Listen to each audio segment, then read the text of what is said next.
Tout d'abord, j'ai une première question. C'est en fait pourquoi vous vous êtes connecté aujourd'hui? Dans quelle intention vous êtes venu, j'allais dire ce soir, ce matin? Ou si on était en assemblée, en présence, pourquoi êtes-vous venu? Quelle est la raison?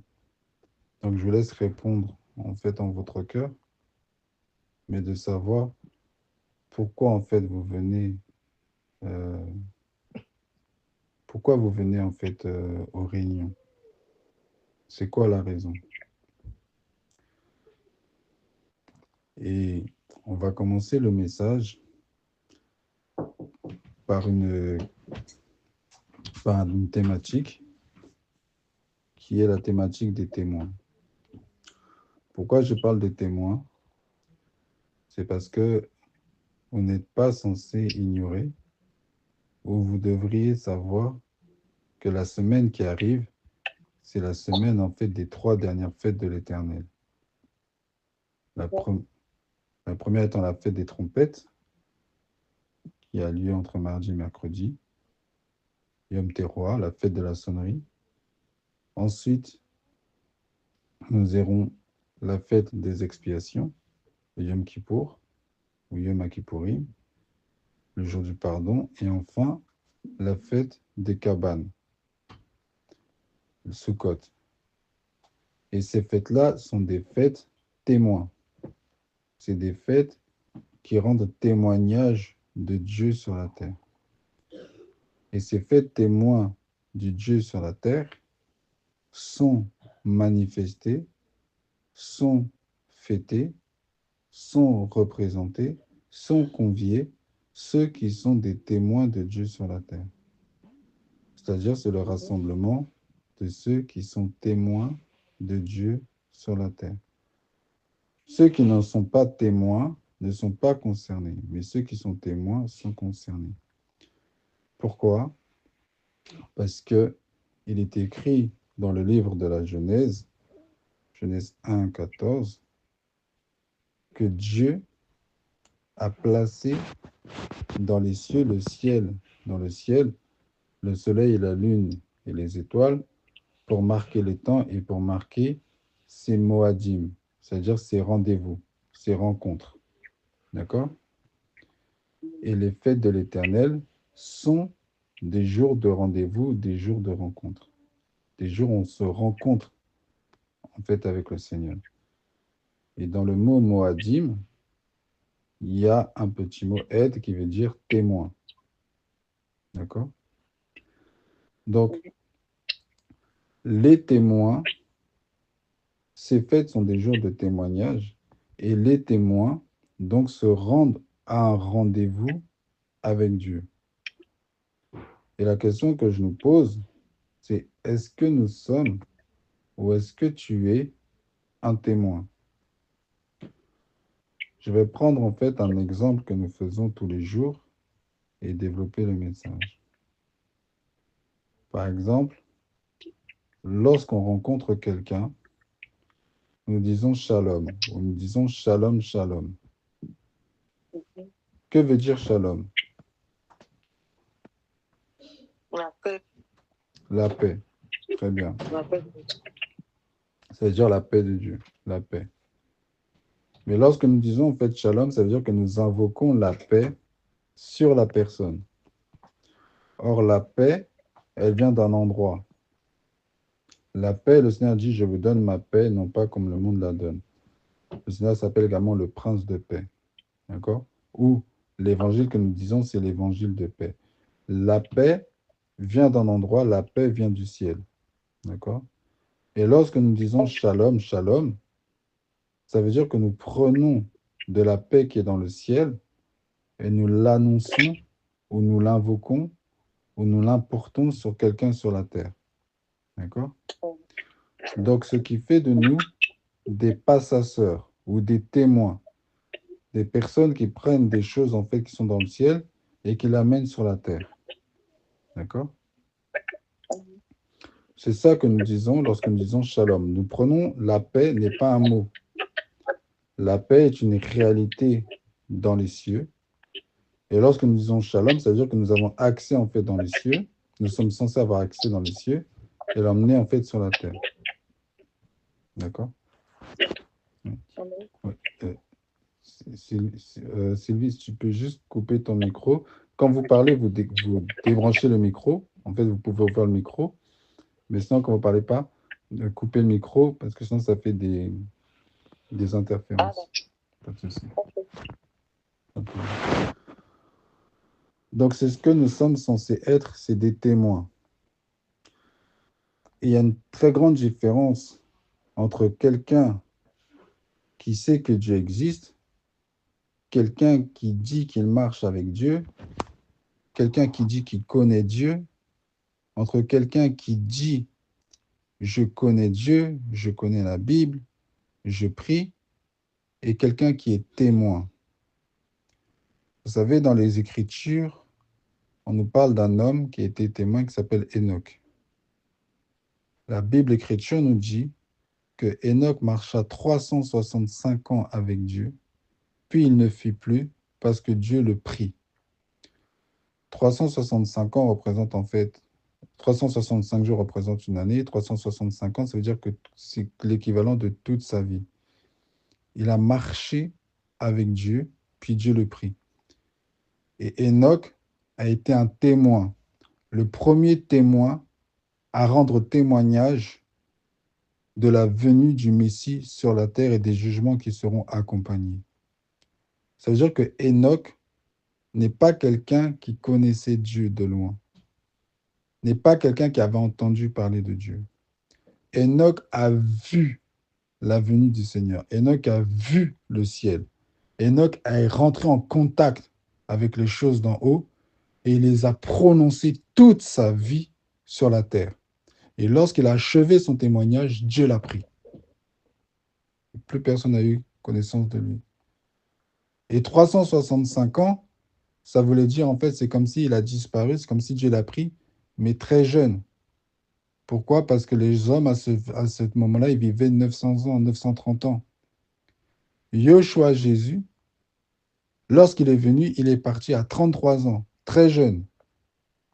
Mais il a rendu témoignage de ce qu'il a vu au ciel. Il a dit, je rends témoignage de ce que je vois faire au Père. Et lorsqu'il a achevé son témoignage, Dieu le prit. Il est parti. Un témoin ne vit pas pour vivre sa propre vie. Un témoin ne vit pas pour que Dieu accomplisse les désirs de sa vie, ses projets de vie. Un témoin, il vient accomplir la volonté de Dieu sur la terre, puis il part. Il peut partir à 33 ans, 34 ans, 25 ans, 20 ans. Il part lorsqu'il a achevé de rendre témoignage de ce qu'il a vu dans le ciel. La question que je nous pose, c'est qu'est-ce que tu as vu et qu'est-ce que tu as entendu pour être témoin? Car il est écrit que toute affaire dans les Écritures, dans la Torah, toute affaire ne se fera que sur la déclaration de 2 ou de 3 témoins. Or, pour être témoin, il faut avoir vu, il faut avoir touché, il faut avoir goûté. L'apôtre Jean nous dit ce que nos mains ont touché, ce que nos yeux ont vu. C'est ce que nous vous disons. Donc, il faut voir, parce que sinon, nous rendons un faux témoignage. Nous ne pouvons pas rendre un faux témoignage. Lorsque nous disons nous sommes chrétiens et nous ne vivons pas la réalité du ciel sur la terre, nous nous constituons en faux témoins. Parce qu'un témoin, c'est quelqu'un qui voit, c'est quelqu'un quelqu'un qui a vu, c'est quelqu'un qui a entendu, c'est quelqu'un qui a eu une rencontre. Et cette rencontre-là a périclité sa vie, c'est-à-dire en fait a rencontré sa vie et a modifié tout le cours de son existence, dans le sens qu'il ne vit plus pour lui-même. Il n'a plus d'objectif de vie pour lui-même. Il meurt au moment de la rencontre avec Dieu pour vivre non plus selon sa volonté, mais selon la volonté du Père qui a commencé avant que lui n'existe. Il vient pour accomplir le témoignage du Père sur la terre. Lui, il n'a plus de projet de vie. C'est ça un témoin. Et on va regarder dans les Écritures les témoins que le Seigneur en fait nous a donnés en fait en exemple, les bons témoins et les mauvais témoins, afin que nous puissions nous situer réellement, afin que nous ne soyons pas trompés par le vent du monde, afin que nous ne soyons pas trompés par l'ère contemporaine du monde chrétien du monde, les chrétiens du dimanche, les chrétiens qui vont à l'église, les potins du chrétien de tous les jours qu'on entend, les chrétiens des réseaux sociaux, les chrétiens de Dieu a changé ma vie, les chrétiens que Dieu m'a béni, j'ai une nouvelle maison, j'ai un nouveau travail, Dieu m'a guéri. C'est pas ça être témoin. On va rentrer réellement dans ce qu'est être un témoin pour qu'on puisse s'examiner réellement. Pourquoi? Parce qu'il y a des fêtes de l'Éternel. Beaucoup vont fêter les fêtes, d'autres ne vont pas les fêter, d'autres ne sont pas concernés. Mais il ne s'agit pas seulement de fêter ou de ne pas fêter. Ces fêtes sont des témoignages, donc elles sont témoins pour ceux qui sont témoins. Au fait, il y a plein de gens qui sont invités aux fêtes en fait et qui ne sont pas là en fait pour la raison de la fête. Ils sont là parce qu'il y a à boire et à manger. Comme il y avait beaucoup qui suivaient Jésus parce qu'ils avaient mangé des pains, nous dit l'Écriture. Mais ceux qui ont voulu être témoins, le mot témoin, c'est ce qui a donné également en fait le mot martyr. Le premier témoin dans les évangiles, on nous parle de Étienne. Étienne, homme plein de foi, par lequel se faisaient beaucoup de prodiges et de miracles. Et il a été témoin et on l'a lapidé. Et il a dit, Père, ne leur impute pas ce péché. Mais il est mort jeune, très jeune. Mais il a rendu témoignage de ce qu'il avait vu, de ce qu'il avait entendu. Et en fait, on l'a lapidé. En passant, il y a eu, vous savez, un homme, un frère chrétien d'Irak, qui était réfugié en France, qui a été tué parce qu'il rendait témoignage de sa foi sur les réseaux sociaux, TikTok, mais il n'a pas été tué du jour au lendemain comme ça. Il avait déjà eu des menaces de mort. Et on l'avait déjà en fait menacé en fait plusieurs fois. Et il savait. Il avait déjà connu la persécution en fait en Irak, mais il est venu en France et il a continué le témoignage, malgré les menaces de mort. Malgré tout ça, il a continué. Et il a terminé martyr, témoin pour sa foi. Donc, on va prendre en fait, il s'appelle Surnaya. Je pense que vous avez entendu en fait parler. Et je crois que tout cela en fait doit nous faire comprendre qu'être témoin, il était sur chaise roulante. Il n'a pas renié sa foi parce que Dieu ne l'a pas guéri. Il n'a pas renié sa foi parce qu'il a perdu en fait sa maison en Irak. Il n'a pas renié sa foi. Sa joie était de rendre témoignage de l'évangile. Mais si on regardait sa vie, ben, il y a tout ce que les gens cherchent avec Dieu. La guérison, la bonne santé, être marié, avoir une grande maison, il n'avait pas en fait forcément toutes ces choses-là. Sa joie était de rendre témoignage de l'évangile du Fils, de Yeshua, malgré les persécutions et les menaces de mort. Et on l'a égorgé, on l'a tué en fait pour ça. Dans les Écritures, les témoins que nous avons, avant d'entrer dans le vif, nous avons Abel. Abel a offert en fait un agneau. Abel a offert un sacrifice à Dieu de ce qu'il avait de son meilleur. Il a offert et son frère l'a tué. Les témoins connaissent ce sort-là. Et on va rentrer dans le premier, en fait, dans l'un des premiers témoignages que j'aimerais qu'on comprenne. Tout d'abord, la première personne que Dieu constitue à être témoin, c'est Adam. Adam. Adam Arishon. Adam le premier. Dieu le forme de la poussière du sol, puis Dieu souffle un souffle de vie, c'est-à-dire un esprit dans son être. Puis il devient vivant parce que le souffle de Dieu est rentré en lui. Et maintenant, il va devoir accomplir les désirs de Dieu sur la terre. Selon qu'il est écrit, que ta volonté soit faite sur la terre comme au ciel. Dieu régnait dans les cieux et Dieu voulait que Adam règne sur la terre comme Dieu règne dans les cieux. C'est-à-dire que Adam était Dieu sur la terre. Adam était le témoin de Dieu sur la terre. Par quel moyen? Par le moyen du souffle de Dieu, c'est-à-dire de l'Esprit de Dieu qui habitait en lui. Avant, il était inerte, il était comme mort. Mais quand le souffle de Dieu est venu rencontrer son être, la terre, alors il est devenu vivant. Et alors là, il a pu commencer à manifester le ciel sur la terre, c'est-à-dire en commençant par le jardin d'Éden, qui est un morceau du ciel sur la terre, dans lequel il devait l'étendre, cultiver et garder le jardin. D'accord? Lorsqu'il n'a pas pu garder le témoignage, qui était dans le sens en fait de garder la Torah par rapport au commandement, il a été exclu du jardin. D'accord? On va revenir sur lui plus tard si Dieu veut. Dieu va prendre un autre témoin. L'autre témoin que Dieu prend, c'est le peuple. Le peuple d'Israël. Qu'est-ce qu'il fait avec le peuple d'Israël? Il le rassemble dans le désert, comme il rassemblait la poussière du sol. Il le rassemble dans le désert. Et là, dans le désert, il va se rencontrer avec le peuple.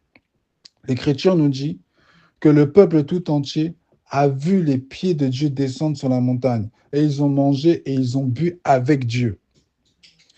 Dieu se rencontre avec le peuple pour que le peuple soit témoin.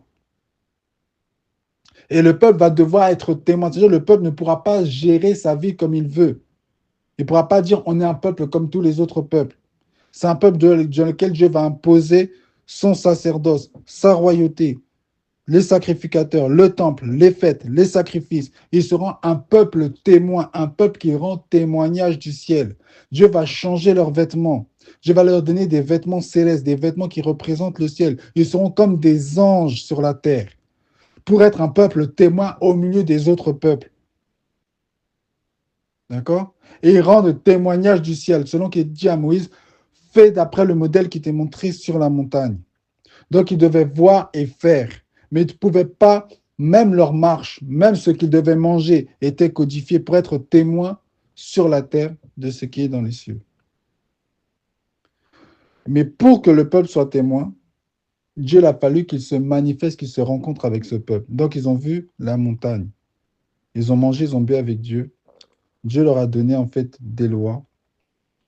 Et ils ont vu de manière visible cette manifestation de Dieu. Il y a une autre personne qui était témoin, c'est Moïse lui-même. Et Moïse, on va s'attarder un petit peu sur Moïse pour comprendre en fait quelque chose qui doit nous arriver à nous. Moïse, donc Moshe, il y a deux événements qui va faire qu'il va être témoin dans sa vie. Deux événements. Le premier événement, c'est lorsqu'il sera grand, il va voir, la Bible nous dit qu'il sera témoin que les Égyptiens faisaient souffrir les Hébreux en les soumettant à une dure servitude. Et il a vu un Égyptien frapper en fait un Hébreu. Lorsqu'il a été témoin de cette scène, alors il est parti défendre son frère et il a tué l'Égyptien. Il avait vu deux frères hébreux se quereller, il a tenté de les raisonner et on lui a dit, veux-tu, qui t'a établi juge sur nous, veux-tu me tuer comme hier tu as tué l'Égyptien? Et de cette scène-là, il est parti, il a fui l'Égypte pour aller en fait du côté de Madian. Mais tout d'abord, il a été témoin d'une scène de la souffrance d'un peuple. Et ce premier témoignage est venu heurter sa vie. Et sa vie, en fait, a commencé, en fait, à changer, en fait, à ce moment-là, dans le sens qu'il a quitté l'Égypte, tout le confort d'Égypte, parce qu'il a été témoin de cette scène. Il s'est retrouvé, en fait, à Madian. Mais ce n'est pas encore la rencontre qu'il a eue avec Dieu. Il a juste été témoin de quelque chose qui a heurté sa vie. Plus tard, il va, en fait, à Madian, et sur le mont Sinaï, en fait, sur le mont Horeb, pardon, il va voir, il va être témoin d'une scène, un buisson ardent et un feu. Le buisson, en fait, il est en feu, mais le buisson ne se consume pas. Et de là, en fait, Dieu va lui parler, et là, il va être témoin du fait que Dieu se rencontre, en fait, avec lui. Il va être témoin que Dieu se rencontre, en fait, avec lui et lui parle. Et il lui dit, je suis le Dieu d'Abraham, d'Isaac et de Jacob. Moïse, en fait, à ce moment-là, a une rencontre avec Dieu. Et écoutez bien ce que Dieu lui dit. Il lui dit, j'ai vu la souffrance de mon peuple en Égypte, la souffrance que les Égyptiens lui font subir. Et je suis descendu pour le délivrer. Ça, ça veut dire que Dieu dit à Moïse que je suis témoin de la souffrance des Égyptiens, comme toi tu l'as vu, mais il dit, mais je suis descendu pour les délivrer. Alors, qu'est-ce qui va se passer? C'est que Dieu envoie Moïse pour délivrer l'Égypte. Littéralement, qu'est-ce que ça veut dire? Ça veut dire que Dieu descend dans Moïse pour délivrer son peuple. Or, Moïse a fui l'Égypte. Mais la volonté de Dieu, c'est de retourner en Égypte. Donc, Moïse, à ce moment-là, va devenir témoin de Dieu en Égypte. Mais la volonté de Moïse, ce n'est pas d'aller en Égypte. Parce qu'il le dira, envoie quelqu'un d'autre. Et lui-même, il a fui l'Égypte. Mais Dieu a choisi un témoin qui est Moïse et va investir ce témoin de plusieurs choses. Il va dire, je mettrai mes paroles dans ta bouche.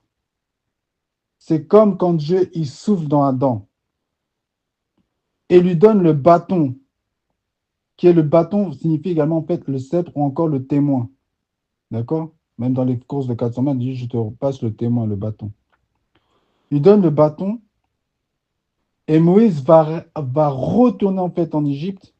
Et quand Moïse va retourner en Égypte, lorsqu'il va parler, il va invoquer. Lorsqu'il parle, Moïse, ce n'est pas Moïse qui parle, c'est Dieu qui parle.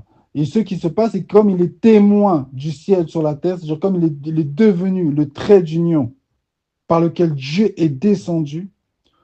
Quand Moïse parle, c'est-à-dire qu'il y a un déclenchement du ciel sur la terre. Si Moïse dit shalom, dit la paix, alors la paix du ciel vient et descend en fait dans l'endroit en fait où il est. C'est-à-dire, c'est pour ça qu'à Goshen, eh ben, il y aura la lumière et dans tout le pays d'Égypte, il y aura en fait les ténèbres.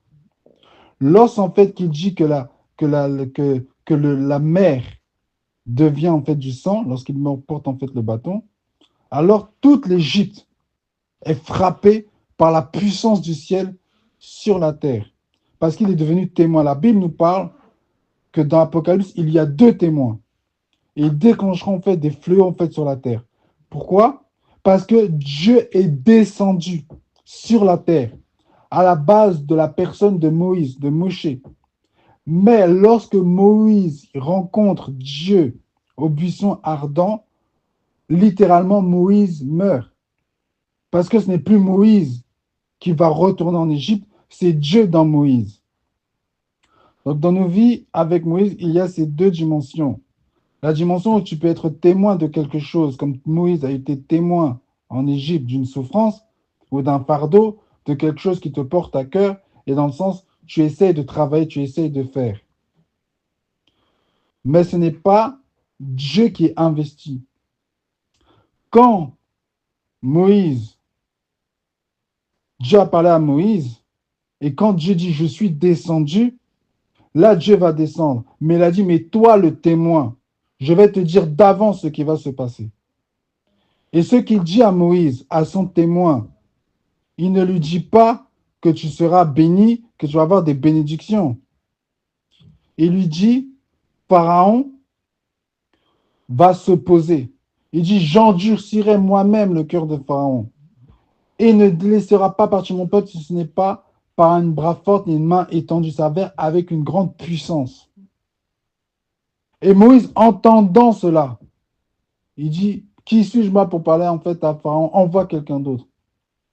Dieu montre à l'avance à Moïse les souffrances que coûte sa volonté, d'accomplir sa volonté. Et il dit, moi, je vais descendre. Donc, Dieu investit Moïse. D'accord? À quel moment Moïse a reçu l'onction? Dieu a parlé à Moïse, Moïse a reçu l'onction en fait à ce moment-là. Il n'y a pas forcément eu un versement de Dieu ou quoi que ce soit, mais il a reçu à ce moment-là, il a été investi. Dieu a soufflé dans Moïse. Parce qu'on le dit plus tard, je prendrai de l'esprit que j'ai déposé en toi, je le déposerai en fait sur les autres, sur les 70 anciens. Donc, il est investi. Dieu habite en fait en Moïse et Moïse n'a plus de vie. Dans la réalité, Moïse à ce moment-là va quitter sa femme, va quitter ses enfants, va quitter sa maison, va quitter son travail pour aller droit en fait en Égypte, droit dans des problèmes. Il va y aller et comme il est témoin du ciel sur la terre, il va déclencher des événements célestes sur la terre avec Pharaon. Prendre un autre exemple de témoin. Pour qu'on s'examine, sommes-nous des témoins ou sommes-nous des gens qui utilisent Dieu comme un téléphone portable? L'Écriture nous parle de Jésus, de Yeshua. Yeshua sera témoin du Père dans le sens que Dieu va se manifester corporellement en Yeshua, en Jésus-Christ. Il est écrit, avant que Jésus descende, il dit, tu n'as voulu ni offrande ni sacrifice, mais voici, tu m'as tissé un corps. Voici, oh Dieu, je suis venu pour faire ta volonté. Et la volonté de Dieu, c'était quoi? C'était qu'il meure sur la terre pour le pardon des péchés. Ce n'était pas qu'il reste aux cieux, dans la gloire. C'est d'abord qu'il vienne sur la terre pour rendre témoignage et qu'il meure pour le pardon des péchés. C'est ça la volonté de Dieu. Donc quand il est descendu, il est venu pour rendre témoignage, pour être témoin. Jean-Baptiste a dit, je suis venu pour rendre témoignage à la lumière. Jean-Baptiste. Et Jean-Baptiste, en rendant témoignage à la lumière, il a vécu dans le désert, mangeant des sauterelles et du miel sauvage. Des sauterelles et du miel. Habillé en fait d'habits de chameau, je crois. Il vivait dans le désert. Et pour rendre témoignage, il a fini décapité. Quand Jésus, en fait, il est descendu, rendant témoignage du ciel sur la terre, il se produisait beaucoup de prodiges et beaucoup de miracles.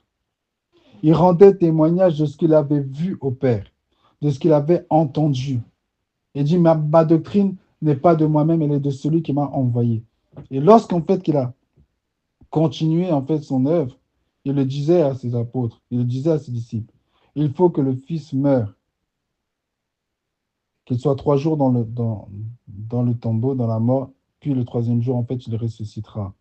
Il faut qu'il souffre beaucoup de la part des principaux du peuple et des païens. Il le disait en avance, la volonté de Dieu. J'ai parlé de Moïse, j'ai parlé du peuple, j'ai parlé de Yeshua. Il y a un autre témoin qui est l'apôtre Paul. L'apôtre Paul menait sa vie selon sa volonté. Il persécutait les chrétiens pensant faire la volonté de Dieu. Beaucoup de gens pensent faire la volonté de Dieu. Beaucoup de pensent en fait, oui, mais je vais à l'église, hein. Je suis chrétien, je lis ma Bible, c'est bon. Beaucoup pensent, je prie Dieu, Dieu me bénit, Dieu m'exauce. C'est bon. Paul, Saul de Tarse, était quelqu'un où son cœur, pour lui, il servait Dieu. Il était très avancé dans la tradition de ses pères, dans la Torah, etc. Il l'étudiait auprès de Gamaliel depuis son jeune âge. Et lorsqu'il a vu une attaque pour lui des chrétiens, il est parti même pour persécuter les chrétiens. Il avait reçu des lettres des principaux sacrificateurs. Et lorsqu'en fait qu'il menait, qu'il combattait les combats pour Dieu selon lui, et il marchait selon Dieu selon lui, il était serviteur de Dieu selon lui. Un jour, sur le chemin de Damas, il va rencontrer Dieu. Dieu va le rencontrer. Parce qu'à chaque fois, c'est Dieu qui rencontre l'homme. C'est Dieu qui descend. Donc Dieu va rencontrer Paul sur le chemin de Damas. Et lorsqu'il va rencontrer Paul sur le chemin de Damas, Paul va mourir. Paul va tomber du cheval. Paul va être aveugle. Et il dira que je vais lui montrer tout ce qu'il doit souffrir pour mon nom. La volonté de Dieu, un témoin est appelé à souffrir pour le nom de Jésus. Donc Paul, Dieu lui montre, voilà tout ce qu'il va souffrir pour moi. C'est un instrument de choix, il a été dit à Ananias. Et je lui montrerai tout ce qu'il doit souffrir pour mon nom. Et après ces 3 jours où il était aveugle, qu'il était baptisé, qu'il fut baptisé, il est parti prêcher. Sa vie a complètement changé. Pas changé dans le sens, Dieu a changé ma vie. J'ai obtenu une promotion, j'ai obtenu en fait un nouveau travail. Pas Dieu a changé ma vie, j'ai déménagé. Pas Dieu a changé ma vie, je suis béni. Pas ce genre de choses, pas ça en fait. Dieu a changé ma vie. Il est parti dans la position radicalement opposée dans laquelle en fait il était pour accomplir les desseins de Dieu. Les desseins de Dieu, c'était quoi? C'était d'annoncer que Jésus-Christ était mort et ressuscité. C'était le Messie pour le pardon des péchés. Il est parti. Lorsqu'il a annoncé, on a voulu le tuer, il a été lapidé plusieurs fois, etc. Il a été frappé, mais il a commencé à rendre témoignage et on sait qu'il a fini décapité aussi. Et il a souffert, il a tout abandonné. Il a abandonné la place qu'il avait auprès de Gamaliel, parmi les pharisiens. Il a abandonné les honneurs. Il a tout abandonné. Il ne s'est même pas marié. Il a vécu toute sa vie à partir de ce moment-là, comme Enoch avec les 365 ans, toute sa vie pour rendre témoignage de Jésus. On ne peut pas rendre témoignage de ce qu'on n'a pas vu. Il dira également qu'il a été transporté jusqu'au 3e ciel. Il a vu le ciel pour pouvoir rendre témoignage sur la terre.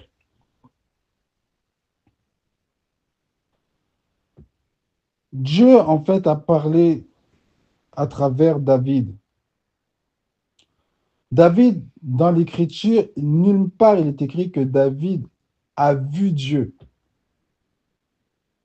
Mais David a été un témoin de Dieu. Comment David peut-il faire que tous les jours de l'année, il y ait des louanges continuelles de Dieu dans le temple de cette manière, sachant que c'est comme ça en fait que ça a lieu dans le ciel? Comment peut-il mettre une telle dévotion de sa vie pour Dieu s'il n'a pas été témoin de Dieu? L'histoire de David commence quand Dieu y rencontre Samuel. Le prophète Samuel lui dit que le Seigneur en fait a choisi pour être roi. Il lui donne l'onction. Il reçoit l'onction. David était prêt à donner sa vie pour, euh, pour combattre Goliath. Et à cause de la foi que David avait vis-à-vis des histoires qu'il avait entendues, Parce que la foi vient de ce qu'on entend. À cause, en fait, de cette foi en Dieu, cette foi en Dieu l'a propulsé à être témoin. Pourquoi? Parce que les psaumes que nous avons, par exemple le psaume 110, dans lequel on voit le Messie recevoir l'onction, on voit celui qu'on appelle Melchisédek, et que tous les royaumes, en fait, sur la terre lui sont soumis. C'est David, en fait, qui a ce psaume. Et il est écrit que David était prophète. Pourquoi? Parce que l'esprit de la prophétie reposait sur lui. Pourquoi? Parce qu'il a eu la foi dans ce qu'il avait entendu. Et dans ce qu'il avait entendu, il ne faisait pas cas de sa vie. Il servait Dieu. Il était là pour accomplir la volonté de Dieu. Mais ce n'est pas le cas, ça n'a pas été le cas de son prédécesseur, Saül, qui lui aussi avait reçu l'onction, qui lui aussi avait été rencontré par Dieu. Ce n'est pas David qui a rencontré Dieu. C'est Dieu qui est venu rencontrer David dans la personne de Samuel, comme c'est Dieu qui est venu rencontrer Saül dans la personne de Samuel. Mais qu'a fait Saül d'avoir reçu l'onction? Qu'a fait Saül d'avoir été touché par Dieu? Que faisons-nous du jour où nous avons été touchés par Dieu, du jour où nous avons été rencontrés par Dieu? Que faisons-nous en fait de ça? Saül, au début, il était humble, mais il a commencé à prendre des libertés avec Dieu. Il a commencé à être désobéissant avec Dieu. Il a commencé à être négligent avec Dieu, à ne pas obéir à Dieu. Alors, il n'a pas pu être un témoin. Au contraire, il va se constituer en ennemi de Dieu. Ennemi de Dieu. Il va combattre David. Pourquoi? Parce que son cœur était attaché à ce que Dieu pouvait donner. Il était attaché au royaume parce qu'il était devenu roi et non pas à la volonté de Dieu. Pourquoi Dieu en fait avait permis au peuple d'avoir un roi? C'était pour que le peuple ait un berger. Mais à la base, Dieu ne voulait pas qu'ils aient un roi. Mais par condescendance, il leur a accordé un roi. Mais le but du roi, c'était qu'il soit comme un berger, pas un dominateur. Mais Saül était accroché au présent, était accroché à la bénédiction. L'objet de sa vie, de sa relation avec Dieu, était basé sur ce que Dieu pouvait faire pour lui dans sa vie. Dieu peut me donner le royaume, Dieu peut me donner peut-être un autre royaume, Dieu peut me donner une maison, peut-être va me donner 2 maisons, peut-être va me donner 3 maisons, peut-être que Dieu va faire que je sois riche, peut-être que Dieu va faire que j'aille à Dubaï, peut-être que Dieu va faire que je sois quelqu'un d'influent, peut-être que Dieu va faire en fait que je serai reconnu, peut-être que Dieu va faire que je sois célèbre. C'était ça l'objet de sa relation avec Dieu. Et à cause de ça, ça va lui coûter en fait le témoignage. Il ne sera pas un témoin. Un témoin, c'est quelqu'un qui se réjouit de souffrir pour Dieu plus que d'être béni. Les apôtres, Dieu les a choisis pour être témoins. Et lorsqu'ils ont été frappés, lorsqu'ils ont été emprisonnés, ils se sont réjouis d'être jugés dignes de souffrir les mêmes souffrances que le Messie. C'était ça leur joie. Donc, la question que je nous pose, c'est que fais-tu de la rencontre que tu as eue avec Dieu? 1. Est-ce que tu as eu une rencontre avec Dieu? Parce que tu ne peux pas rendre témoignage de ce que tu n'as pas vu. Tu ne peux pas rendre témoignage de ce que tu n'as pas entendu. Tu ne peux pas rendre témoignage de ce que tu n'as pas touché. Donc déjà, est-ce que tu as eu une rencontre avec Dieu? Est-ce que Dieu s'est rencontré avec toi? Si Dieu s'est rencontré avec toi, tout change. Tout change, tout change, tout change. Il n'y a pas une chose en fait qui ne change pas. Quand je dis que tout change, ça veut dire que tu es censé mourir par cette rencontre. Quand on rencontre Dieu, la Bible nous dit que Daniel, lorsqu'il a vu, il est tombé comme mort. Une mort doit s'installer. Pourquoi? Parce que Dieu maintenant doit habiter ce corps. Quand Dieu vient se rencontrer, il ne vient pas se rencontrer comme ça. C'est qu'il a besoin d'un véhicule. Il a besoin d'un témoin. Pas pour accomplir la volonté du témoin, pour accomplir la volonté de Dieu qui a commencé avant le témoin. Dieu a dit à Moïse, je suis le Dieu d'Abraham, d'Isaac et de Jacob. Dieu a choisi Moïse pour être l'accomplisseur des promesses qu'il a fait à Abraham, Isaac et Jacob. Moïse, il lui dit, mais je ne sais même pas ce qu'est Abraham, Isaac et Jacob. En quoi ça me concerne, moi, dans ma vie? C'est comme ça qu'on répond à Dieu aujourd'hui. En disant, en quoi ça me concerne? En quoi Israël, ça me concerne? En quoi les fêtes de l'Éternel, ça me concerne? En quoi toutes ces choses-là, ça me concerne? Moi, ce qui me concerne, c'est ma vie. Ce qui me concerne, c'est qu'est-ce que je vais manger demain. C'est ça qui me concerne. Ce qui me concerne, c'est mon problème, ma famille, ou peut-être mes enfants. Mais ça s'arrête là, ça s'arrête à ce cercle-là. Ma relation avec Dieu se base en fait dans ce cercle-là. Et ça, c'est de l'idolâtrie. Ça, c'est de la méchanceté. Ça, c'est de la négligence. Ça, c'est comme Ésaü qui jette, qui méprise son droit d'aînesse. Dieu est bien plus que ça. Dieu veut qu'on soit des témoins, des accomplisseurs de sa volonté depuis le commencement. Donc Moïse, il a compris que Dieu avait fait des promesses et il s'est laissé faire. Et lorsqu'on se laisse faire par Dieu, Dieu nous tue. Dieu nous tue pour habiter en nous, pour qu'on soit les véhicules de Dieu maintenant sur la terre, pour accomplir sa volonté.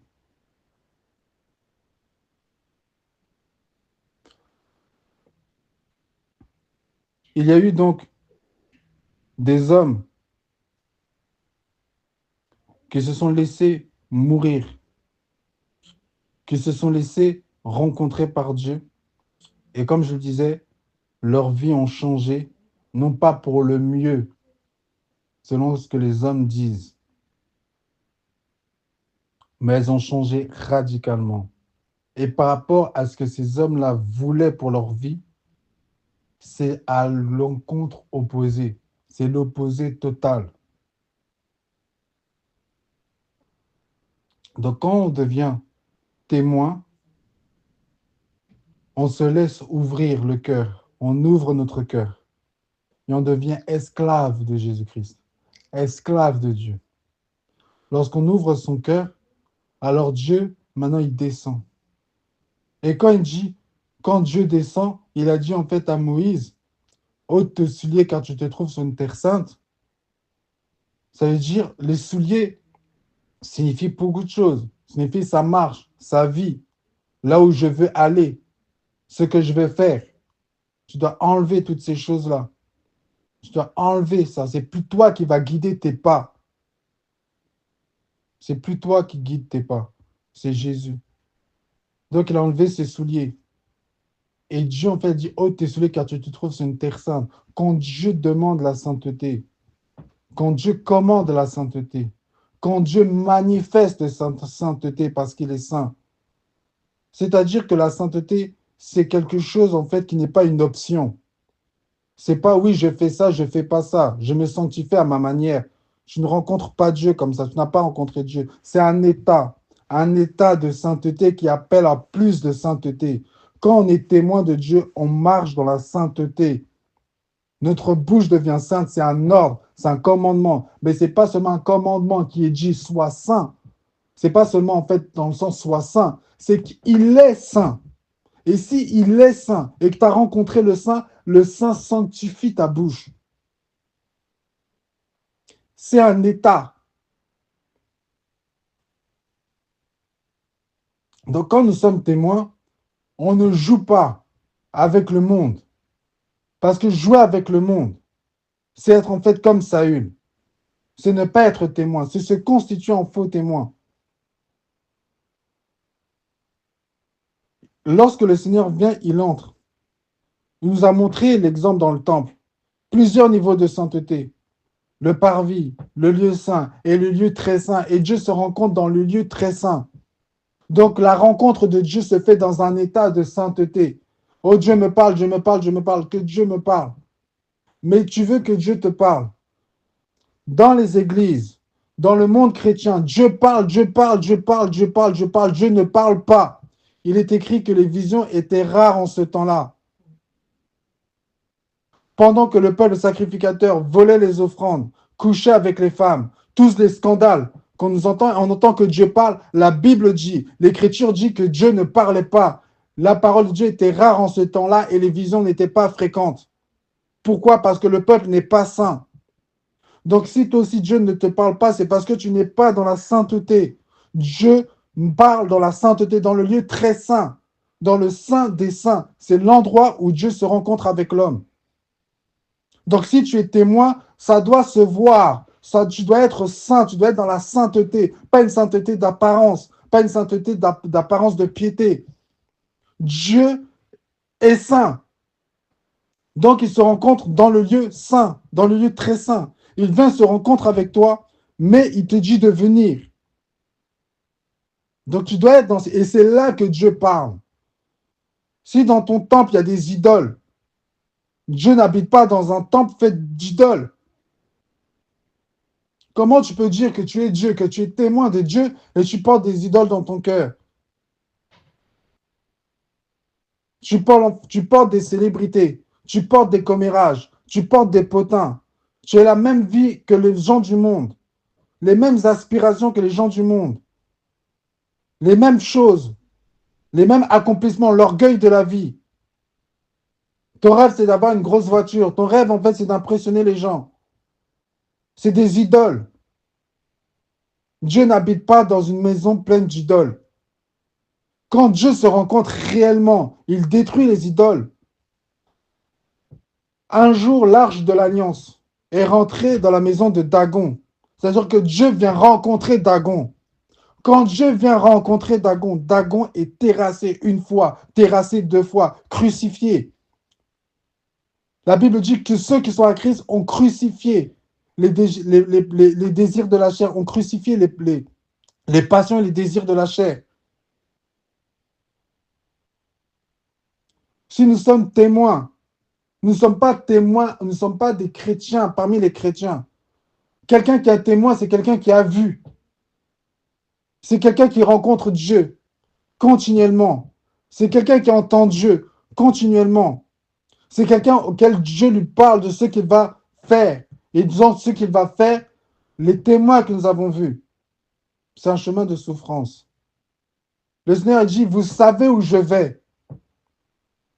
Et le chemin que le Seigneur a tracé, les étapes qu'il a tracées, quelles sont ces étapes-là? Le matin, ça veut dire à 12 ans, dans le temple, dans la parole. Le midi, dans le désert, dans le jeûne, dans la prière. À 16 heures, en train de prêcher, en train de manifester la gloire et les miracles, en train de démontrer la puissance de Dieu, et en train de démontrer la parole et d'instruire, d'enseigner. Et le soir, à la croix.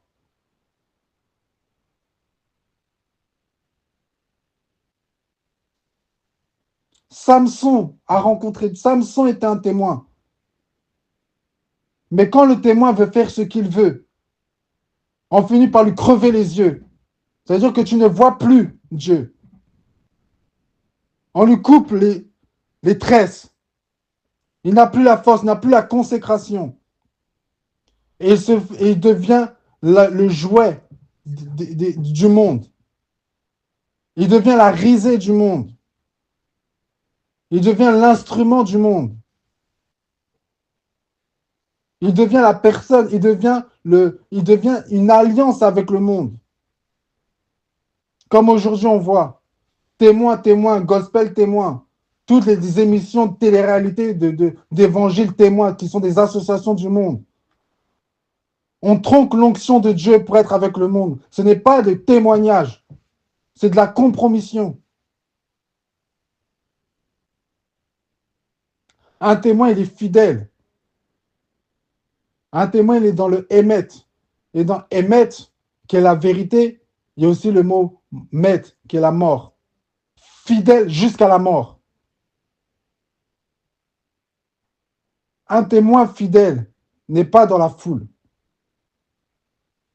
Michée est un témoin fidèle, le prophète Michée. Élie est un témoin fidèle au milieu de 400 prophètes de Baal. Michée, à son époque, était l'un des seuls à qui on pouvait se confier pour connaître la parole de l'Éternel. Tous les autres, en fait, prophétisait ce qui faisait plaisir aux gens.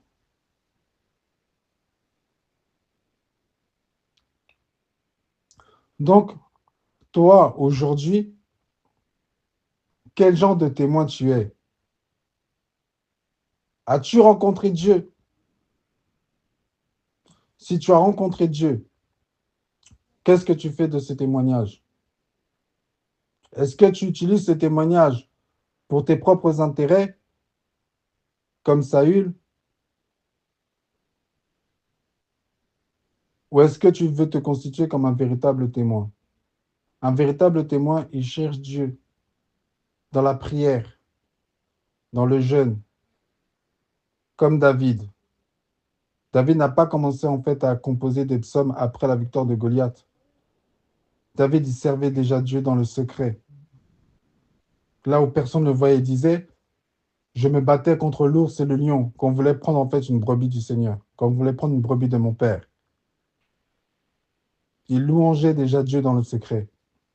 Enoch, si la Bible ne nous aurait pas parlé de lui, on n'aurait pas entendu parler de lui, parce qu'il marchait seul avec Dieu. Il a vu la manifestation du ciel sur la terre. Il a rendu témoignage. De quel témoignage? De quoi tu rends témoignage?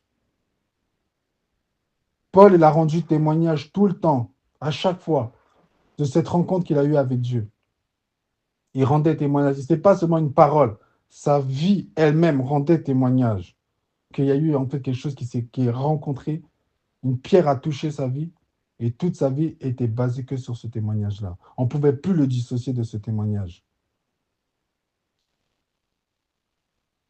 Si Jésus t'a rencontré, Jésus doit être dans ta bouche tout le temps. Tout le temps. Pas seulement dans ta bouche, dans ton comportement. Tout le temps. Tes aspirations, c'est le ciel, le ciel, le ciel, le ciel, le ciel, le ciel, le ciel, le ciel et le ciel.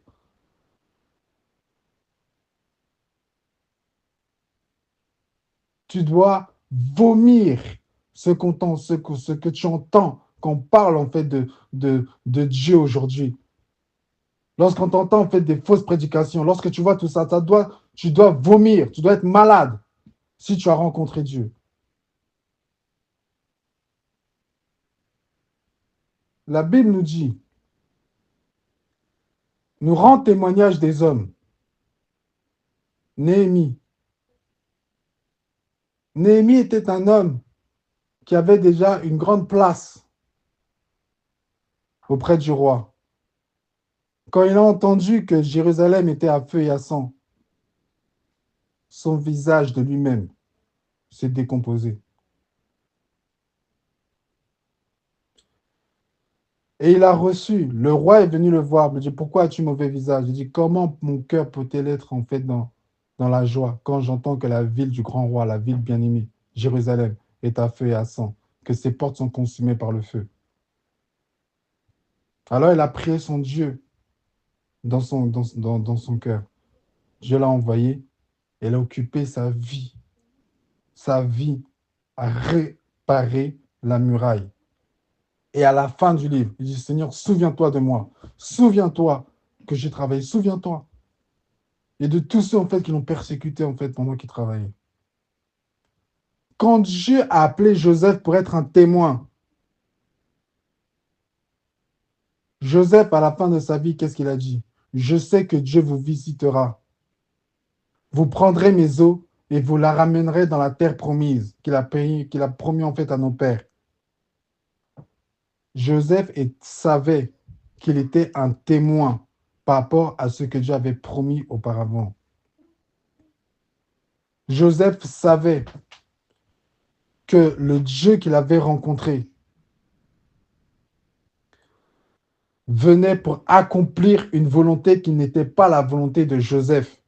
La volonté de Joseph, c'était de rester auprès de Jacob, son père, auprès de son petit frère Benjamin, et qu'il soit heureux et qu'il vive longtemps sur la terre.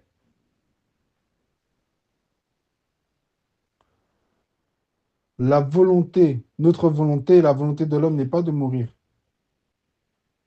mais la volonté de Dieu, lorsqu'il nous rencontre réellement, nous fait mourir. Pour que lorsque nous disons ce n'est plus moi qui vis, c'est Christ qui vit en moi, c'est pas un slogan, c'est une réalité. Mais pour ça, il faut que cette rencontre, elle te tue. Et la Bible nous invite à chercher et à rechercher le Seigneur. Tu dois le chercher, vivre à nouveau en fait cette rencontre. Le peuple a vu le Seigneur. Et Moïse rencontrait le Seigneur dans l'attente de la rencontre. Pour que quand tu fasses les fêtes de l'Éternel, quand viendra le jour des fêtes de l'Éternel, ce ne soit pas en fait une date sur un calendrier. C'est un moment, un témoignage d'une réalité de ce que vous vivez déjà en fait au quotidien avec tous les élus qui ont été appelés à être témoins. Parce que lorsque nous fêtons la fête des trompettes, c'est les trompettes qui rendent témoignage de la venue du Messie. Nous faisons cette fête, mais avec les Abraham, avec les Enoch. Enoch est le premier chauffard, le premier homme chauffard, c'est Enoch. Avec les Moïse, avec les Paul, avec les Étienne, avec cette si grande nuée de témoins, parce que nous sommes constitués nous aussi en témoins. Et sur cette vie, sur cette terre, nous ne faisons plus cas de notre vie comme si elle était précieuse. Peu importe, comme disaient les amis de Daniel, on peut mourir dans le feu, on sait que Dieu a la capacité de nous sortir du feu. Mais on ne vit plus jamais pour nos propres vies. C'est ça l'évangile, c'est ça les témoins de Jésus-Christ. Tout autre message qui ne confesse pas Jésus-Christ, c'est-à-dire la mort et la résurrection du Seigneur, est un faux message. Ça commence par la mort. Si Jésus-Christ est mort et ressuscité, une mort doit se manifester dans ta vie. Si la mort n'est pas manifestée dans ta vie, tu es encore vivant. C'est-à-dire que tu as reçu un autre message. Tu n'as pas adhéré, tu n'as pas cru au message. Si tu crois au message, ça tue toutes les ambitions de ta vie pour se constituer comme témoin du ciel sur la terre. Soyez bénis. Amen. Gloire à Dieu, gloire à Yeshua.